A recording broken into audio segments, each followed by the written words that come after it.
A wise man once told me it's easier to forgive the enemy than to forgive a friend. Andrade put the knife in our back and now it's the end. It can't be. He committed treason so he can't leave. The Don Carlos family!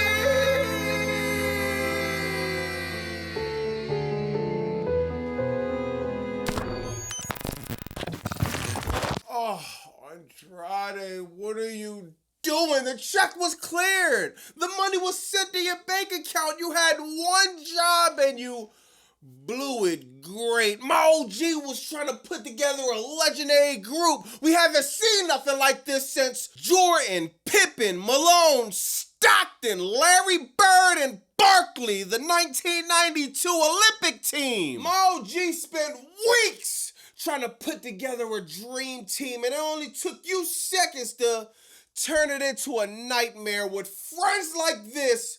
Who needs enemies? I used to actually look at you like my idol, but now I look at you kind of like a reversible jacket. Oh, why you say that, Bobby Monsoon? Think about it. This guy is nothing but a turncoat!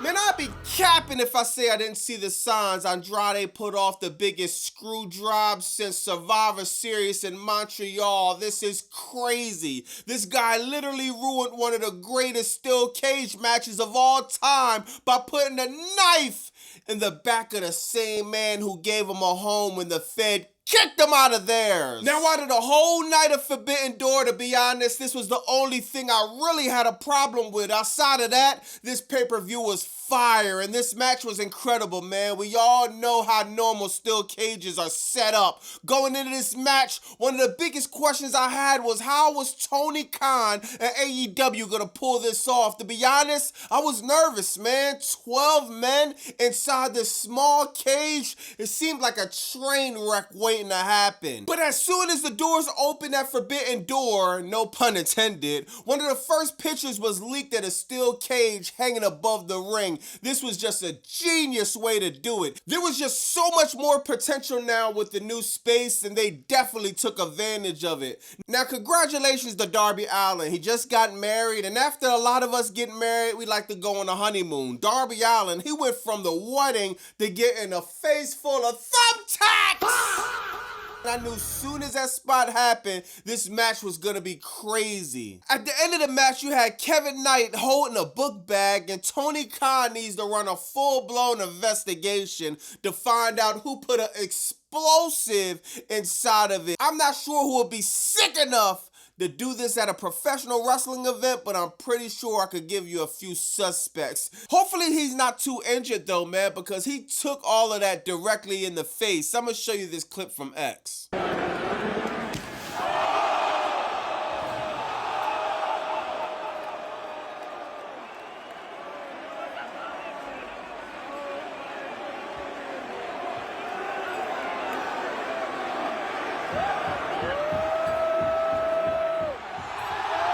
Now, the Don Callis family and MJF had the match won until Andrade obviously tipped the scales the other way, and Team Briscoe ended up winning. Tony Khan then booked MJF and Mark Briscoe this Wednesday for Dynamite, and here we go again. LaMelo Ball went to the Timberwolves.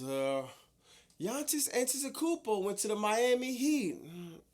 Oh, my bad, y'all. I'm just thinking about all the traitors that happened this week. Has anybody told Andrade don't ever bite the hand that feeds you? You was in AEW before. It didn't work out. So you left, you went to the Fed.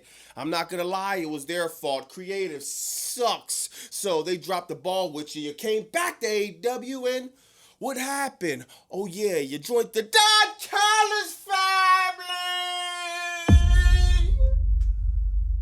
Then what happened after that? The most beautiful woman in the world wants to take pictures with you, right? You become one of the biggest stars in professional wrestling, right? MJF, the nice guy, cuts you one of the biggest checks you ever seen, and what do? Turn around and treat them like your pants in the middle of the match and rip them off!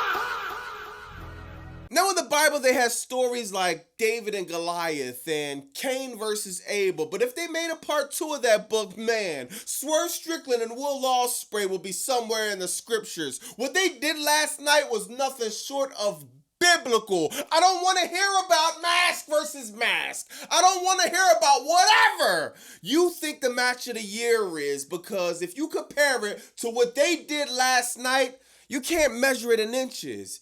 You can't even measure it in miles. You gotta measure it in light years, because it ain't even close! This match will be remembered for years to come. Swerve wanted power. Ospreay wanted his moment at Wembley, and they almost killed each other trying to get what they wanted. I don't know about y'all, but I don't think I ever seen this much blood outside of, I don't know, South Central Los Angeles!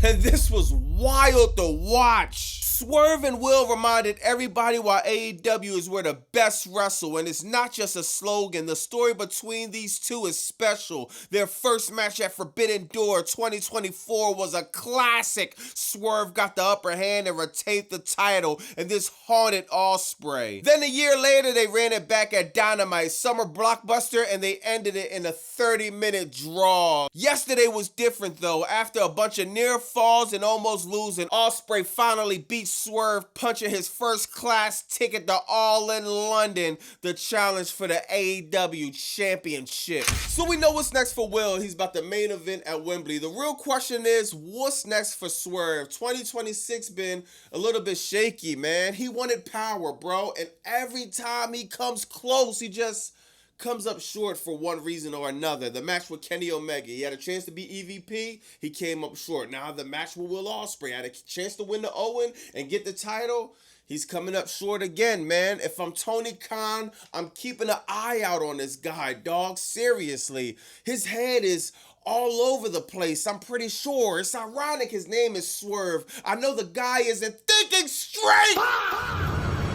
Oh, why you say that, Bobby Monsoon? Exclusively on BobbyMonsoon.com. Y'all asked for it and it's here. The Why You Say That t-shirt. I want to thank everybody that's copping the merch, that's liking, commenting, subscribing, hyping, everybody in my lives multiple times in the week, all the people in the chat. I want to thank everybody, man. Y'all really helped the channel grow. Thank you from the bottom of my heart. BobbyMonsoon.com. And Why You Say That shirt now.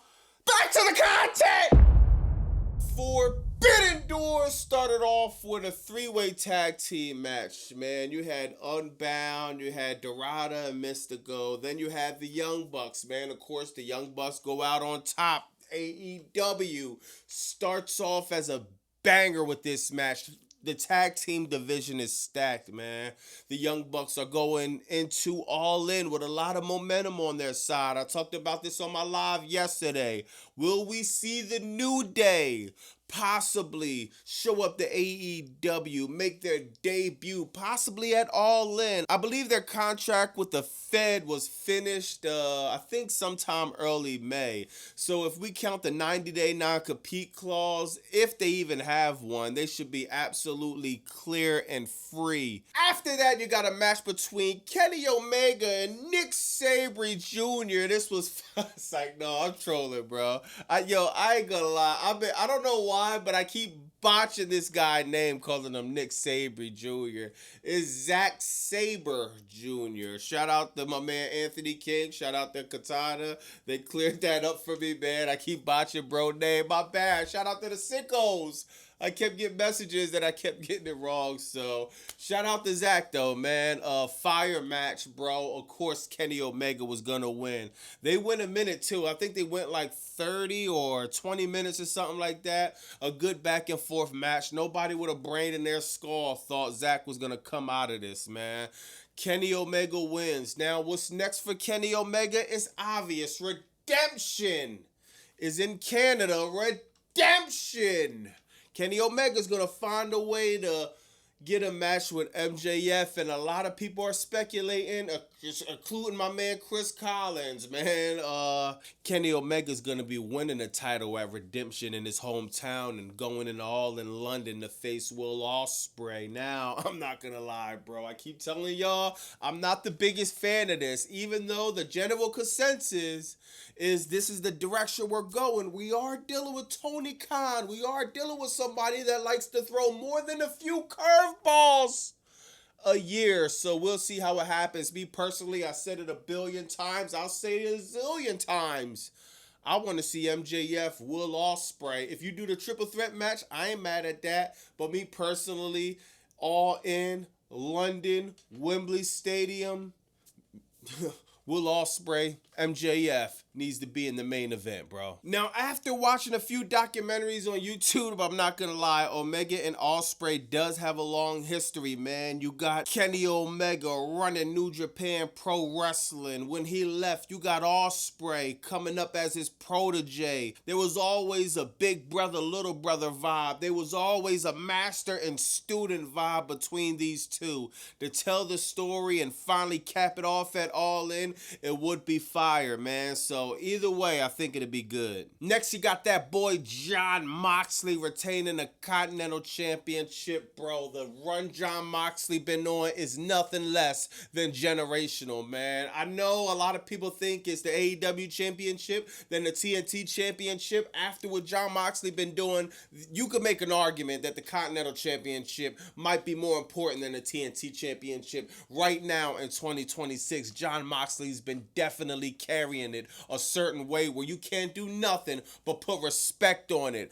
Bandido, oh my God, what a match these two had, dog. Jon Moxley getting straight on demon time. He said forget the babyface stuff, trying to rip Bandido mask off his face, half of his mask off. He's dripping blood on his all white. Man, this was a crazy scene, cinematic, dog. This was fire, man. Bandido gave his all, but it just wasn't enough, man. Like I always say, Bandido been coming short, man. He had a match with MJF, you know what I mean? He lost that one.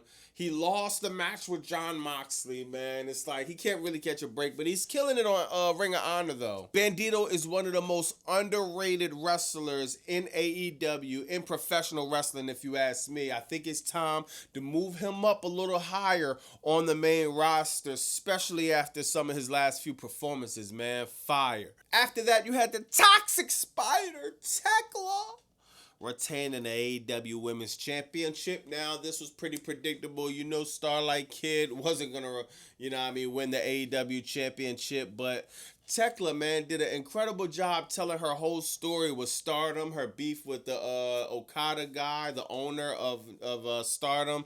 And, man, this was fire, dog. Tekla came out. She wasn't letting up. They had a solid match. After the match, Tekla just went too far, man. She rips the mask off a Starlight Kid, spits in the mask, starts slapping Okada with the mask in the front row, man. Tekla might be the most disrespectful woman on the AEW roster, man. The Triangle of Madness is on a different level, dog. I'm liking everything Tekla's doing in AEW. She's the champion. She should keep the title going into All In now. We're going to jump around a little bit, man. I know y'all already know Mercedes Moné retained the title, right? She beat Maya World in a classic match. I'll just go over it a little bit since we already on there. Maya World, Mercedes Moné, a fire match. Maya World, she did the unthinkable. Shorty went from Ring of Honor to being this close to being one of the main events at All In. She brings Mercedes Moné to the brink of nothing could stop this woman. A wardrobe malfunction, forget about it. She didn't lose a step, man. Fire match. Mercedes Moné carried that match, man. She just carried it. The problem was this. Maya World, she ain't got enough reps in. She ain't got enough reps in the spotlight. She has a lot of potential. But you going against one of the greatest ever laced a pair of boots, men or women. When it's all said and done, bro. When we go down Mercedes Moné resume, whether you like it or not, I wasn't the biggest fan of her having 1,000 belts. but still, it is what it is. This woman performs at a high level every time her number is called, bro. WrestleMania main event, and as a woman, things that we would never probably see again, bro. Shout out to Mercedes Moné, shout out to Maya World. Now let's bring it all back together. You got Mercedes Moné, you got Tekla. Going into All In, is this what we doing? Now we had a return the sicko's been waiting for a long time. Switchblade Jay White! After time and time and time again, teasing that he's coming back, asking the fans, are you ready? This time he puts a period. And he comes back, Forbidden Door, man. He attacks Finley. Now, I'm anticipating to see Jay White work, man. I've been hearing a lot about the dude, man. Y'all in the chat, y'all put me on him. I was kind of excited to see him because I'm excited to see his work. But the chat let me know. They filled me in. I was confused, man. Why was he attacking Finley? What's the heat? They told me, oh, man, the Bullet Club. So I got to do a lot of research on the Bullet Club. I'm hearing that Jay White, I guess he kicked somebody out. No, or Finley kicked Jay White out. Or one or the other, man. I gotta do my research. I'm sorry. I don't watch New Japan Pro Wrestling. I'm sorry, but I'm going to do my research on the Bullet Club. I'm going to catch up on the storyline, but it seems like the Bang Bang Gang and the Dogs is going to have some good feuds going on. But I don't know what's going on with Gabe Kidd, but we need bro back. The Dogs are cool. The Dogs are solid, but they need Gabe Kidd, especially if Jay White's back in the picture, man. And again, I can't wait to see Jay White work, man. Next, you got Team Briscoe. Winning in this steel cage match. This match was incredible, like I said in the beginning of the video. Oh my God, the cage, the structure, the architecture. Wrapping around the ring, man, this was fire. Darby Allin, we all know he was going to do some crazy spots. We didn't know his eye was almost going to get poked out from getting attacked. Slammed in his face. That was crazy, man. You had, like I said, Kevin Knight getting basically a set of explosives blowing up in his face. You got Kyle O'Reilly with the Nintendo. They fighting with Nintendos, man. This was fire. You had thumbtacks, man. You had steel chairs. You had the whole nine, man. This was a fun match. This was a fire match. I kind of knew that Team Briscoe was gonna win because if MJF and them won, then what was gonna lead MJF and Mark Briscoe? I knew they was gonna go into MJF and Mark Briscoe for a singles match, so I can't wait for Dynamite. I already let y'all know in the live yesterday, and I'm gonna let you know in the video now. I know, like, we've been doing good, AEW chat. We haven't been arguing, and haven't been no beef, but I'm letting you know right now, just like I let the WWE people know, if Jey Uso won, I was gonna go nuclear. Darby Allin won, I went nuclear. None of them is going to pale in comparison if Mark Briscoe wins Wednesday. I don't want to hear anything. I don't care about anything. I don't care about what Mark Briscoe did in New Japan. I don't care about none of that, bro. Let's stop playing games. We're too close to All In. We need to keep the title on MJF. We need to tell whatever stories we need to tell, and we need to go into All In. If MJF drops the title to Kenny Omega in Redemption, okay, cool. I kind of mentally prepared for that to happen, so that's nothing to really go nuclear over. Mark Briscoe beats MJF in a squash match. Oh my God. You had Andrade with the most disrespectful shirt ever, man. The F Don Callis, F MJF shirt. This is crazy, man. Andrade had enough. He stabs the family in the back, and he makes sure Mark Briscoe wins. This was crazy, man. Now, the last match, we all know Will Ospreay won the Owen, man. We all know that Will Ospreay, Swerve Strickland put on the match of the year. There's no potential. It's not even close, bro. Seriously, man. You can't tell me Swerve Strickland didn't hit the nearest hospital after this match. It was pints, it was gallons. He leaked a lake of blood, bro. Will Ospreay literally tried to end Swerve Strickland in San Jose, California, man. Swerve Strickland tried to end Will Ospreay too, bro. I'm talking about house calls, Swerve stomps on the neck, vertebreakers. Oh my God, hidden blades. It only took one man, and Will Ospreay, he came out on top. Oh yeah, we could thank the Death Riders too. They came, they all tapping on the apron, rooting for Ospreay, telling him to pull through. He finally pulls through. They hold him up on the shoulders at the end of the match, man. This pay-per-view was fire. Forbidden Door was a fire pay-per-view. Now, people keep asking me, oh, Bobby Monsoon, was it better than Double or Nothing? If you say it was, you got a point, because you got the match of the year on this card, man. For me, Double or Nothing was just something totally different. Just the flow of it, the feel of it, just everything as a whole. And I'm a little biased because I was there, even though I had to, you know what I mean, kind of bounce around the stadium. Was trying to duck Swerve, but I was there, and the energy I had there was just different, man.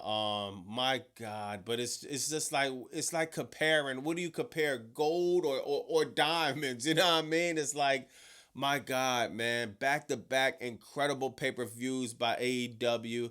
For me personally, if Double or Nothing was a 10, I'm giving this a 9.8, bro. Seriously, the only thing I didn't like was Andrade stabbing the family in the back. We're gonna have to address that come Wednesday, man. You owe my man MJF a little bag. But let me know in the comments what you think about that. Now, my bad if this video is a little bit late, because we're running into some time confliction. Unfortunately, the Fed is still in Saudi Arabia, so Raw on Netflix about to come on in a few hours. So I'm gonna just be editing. I'm going to probably edit through Raw on Netflix. I'm going to go live. Then I'll probably finish editing. And I'm going to drop this video sometime today. It's just going to be a weird time. Then I'll be back on schedule. I'll put the Fed video out on Tuesday morning, or afternoon, how I always do. So just stay tuned on all of that, man. There was a good back-to-back days of wrestling. Shout out to everybody that tapped into the live. The sickos. It was 1, 2 a.m., 3 a.m. in the morning. We still talk about wrestling on live, man. I appreciate all of the love and support, man, the engagement, the usual suspects. I appreciate it, man. I'm gonna holler at y'all, man. I'm gonna try to get to this video. It's Bobby Monsoon 215. Like, comment, subscribe. Bow!